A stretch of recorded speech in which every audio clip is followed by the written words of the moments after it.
நம்முடைய தேவனும் இரட்சகருமாயிருக்கிற இயேசு கிறிஸ்து நாமத்தில் உங்கள் அனைவருக்கும் கிருபையும் சமாதானமும் உண்டாவதாக. இன்று August 16 Jesus love salvage ministry மூலமாக உங்களை இயேசுவின் நாமத்தில் வாழ்த்துகிறேன். தினமும் ஒரு வாக்குத்தத்தம். இந்த வசனத்தின் வாக்குத்தத்தம் இந்த ஊழியத்தின் சார்பாக இன்று கொடுத்துள்ள வசனம் லூக்கா 12:49. பூமியின் மேல் அக்கினியை போட வந்தேன், அது இப்போதே பற்றி எரிய வேண்டும் என்று விரும்புகிறேன்.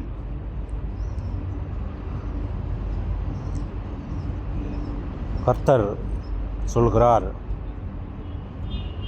பூமியின் மேல் அக்கினியை போட வந்தேன், அது இப்பொழுதே பற்றி எரிய வேண்டும் என்று விரும்புகிறேன்.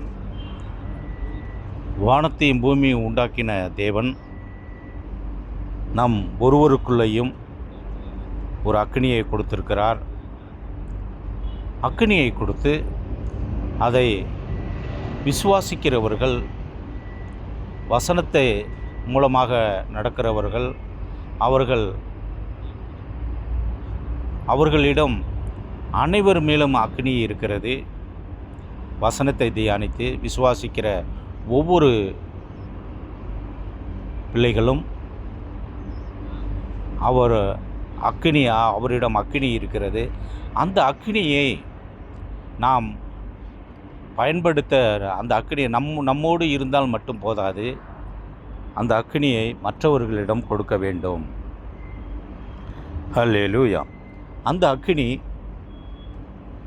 நாம் எப்படி வெளிப்படும் என்றால், அன்பினாலும் நம்முடைய கிரியையினாலும் வசனத்தினாலும் வெளிப்படுகிறது.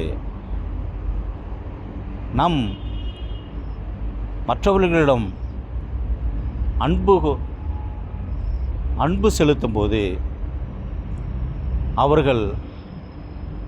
மற்றவர்கள் நம்மை அன்பு செலுத்தி விசுவாசிக்கும் போது, நாம் சொல்லும் வார்த்தைகளை விசுவாசிக்கும் போது நம்மிடம் இருக்கும் அக்கினி அவரிடம் பற்றி கொள்கிறது. அல்லேலூயா. ஒருவரிடம் அந்த அக்கினி இருக்க வேண்டும் என்றால், ஆவியின் நாம் கர்த்தருடைய வசனத்தை விசுவாசிக்க வேண்டும்.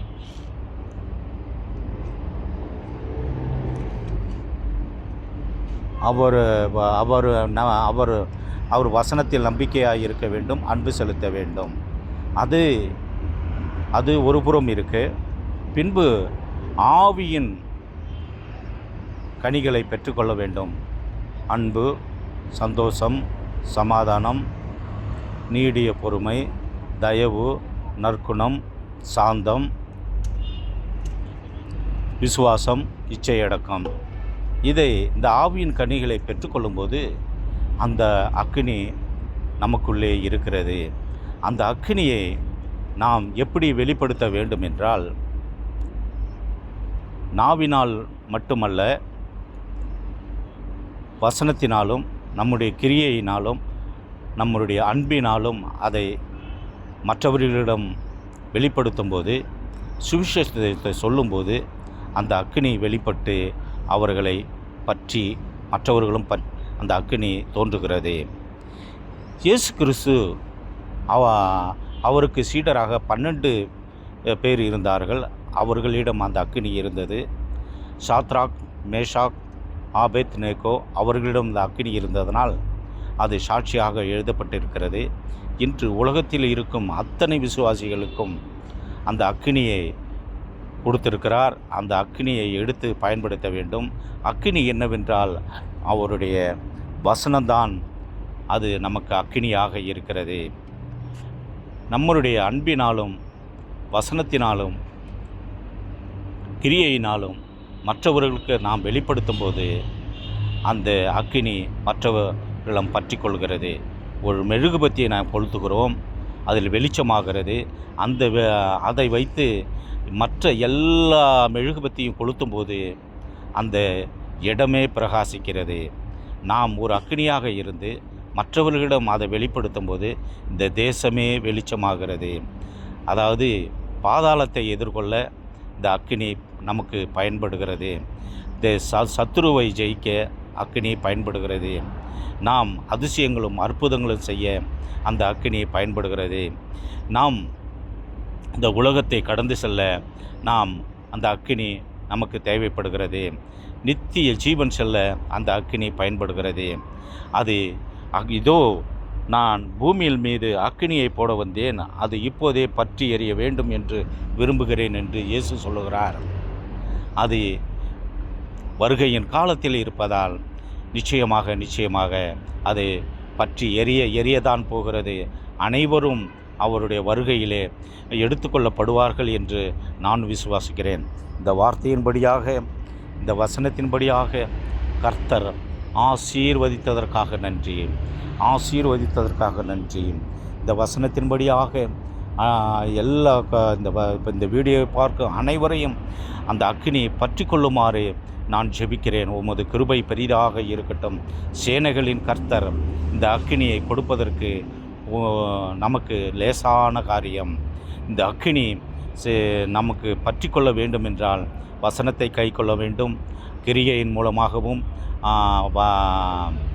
நம்முடைய அன்பினாலும் அதை வெளிப்படுத்தும் போது, நமக்கு சுற்றி இருக்கிற ஒரு சுவிசேஷத்தை சொல்லும்போது அங்கே கிறிஸ்து வெளிப்படுகிறார். இயேசு கிறிஸ்து வெளிப்படுகிறார். ஆவியானவர் கொடியேற்றுகிறார். இதை விசுவாசிப்போமாக. அன்பின் பரம தகப்பனே, உமக்கு ஸ்தோத்திரம். இருந்தவரும் இருப்பவரும் நாளை வருபவருமாக சர்வ வல்லமுள்ள கர்த்தாவே, ஆண்டவரே, இந்த அக்கினி ஆண்டவரே, இந்த வீடியோவை பார்க்கும் ஒவ்வொருவருக்கும் ஆண்டவரே, நானும் இந்த அக்கினியை, என்னிடம் ஒரு அக்கினி இருப்பதால் சுவிசேஷமாக இந்த அக்கினியை சொல்லுகிறேனப்பா. ஆண்டவரே, இந்த அக்கினி வீடியோவை பார்க்கும் ஒவ்வொருவருக்கும் அந்த அக்கினி பற்றி கொள்ளட்டும். அவர்களும் விசுவாசித்து வேதாகமத்தின் படிக்க கண்கள் திறக்கப்படட்டும் நான் ஜெபிக்கிறேன். அவர் குடும்பத்தை ஆசீர்வதிங்க, பிள்ளைகளை ஆசீர்வதிங்க. சத்துரு கோட்டைகளெல்லாம் இயேசு நாமத்தில் முறியடிக்கிறேன். உமது கிருபை பெரிதாக இருக்கட்டும். எண்ணிலடங்கா சோத்திரம். சகலத்தையும் ஆசீர்வதித்ததற்காக நன்றி. இயேசு கிறிஸ்து நாமத்தில் ஜெபிக்கிறேன் ஜீவனுள்ள நல்ல பிதாவே. ஆமேன். அல்லேலூயா. சோத்திரம்.